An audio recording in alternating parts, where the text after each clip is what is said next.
So I did 2 years in prison with Susan Smith at Leith Correctional Facility in Greenwood, South Carolina.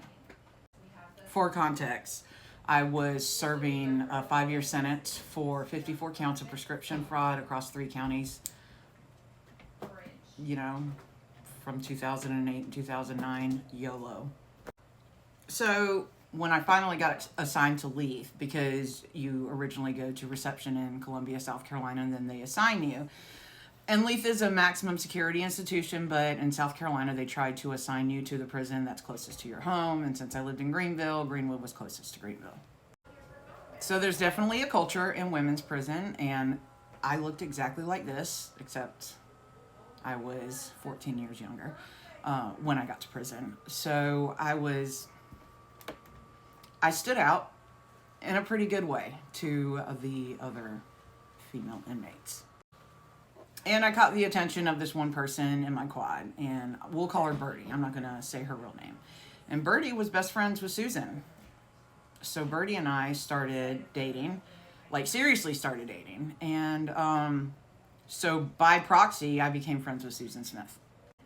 So I don't even remember my first interaction with Susan Smith because I didn't even know it was Susan because her looks had changed so much since the whole thing in the 90s. And if you don't know who Susan Smith is, Google it if you're unfamiliar. One of the things I noticed about her is that she was super well respected there, and nobody really had any beef with her, and if they did, it was shut down really fast. So pretty early on, I got assigned to this drug treatment program within the prison called WRA.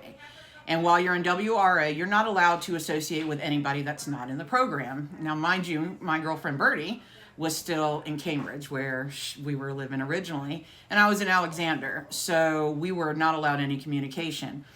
Now, Birdie worked outside grounds. She drove the tractor. That's a story for a whole nother time.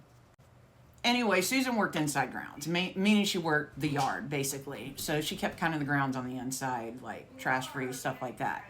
And Susan would pass notes for me and Birdie. So she became the intermediary between me and my girlfriend, and she was pretty cool about it. I can't remember who her girlfriend was at the time. I'm going to call on my friend Crystal. Crystal, I know you're on here. Who was her girlfriend when we got to Leith? Or did she have one? Because she eventually went to SMU for sexual misconduct. So I don't remember who that was with, though. Anyway, in prison, you're not allowed to, engage in any relationships with other inmates because we're women and we're crazy. So if you were caught even holding hands, you could get a sexual misconduct charge, which would get you basically 6 months in the special management unit, which is the hole, basically.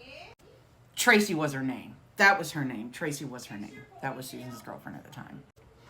So anyway, eventually I graduated from the program, and there's kind of this unwritten rule. Once you graduate from the program, you can decide where you want to live inside of the prison.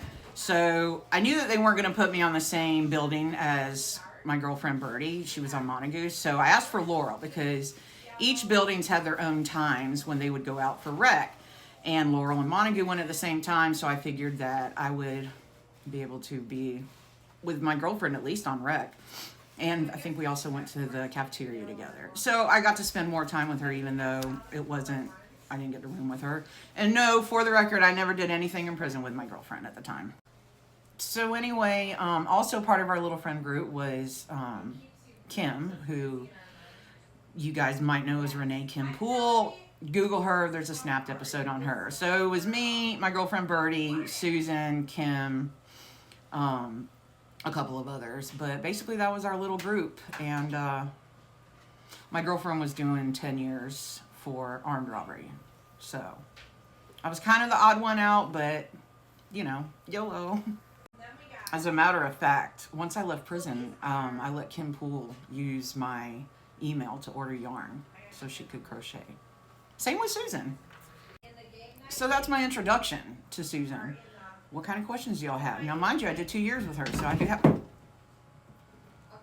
do have a lot of stories. So any questions, drop them in the comments, y'all.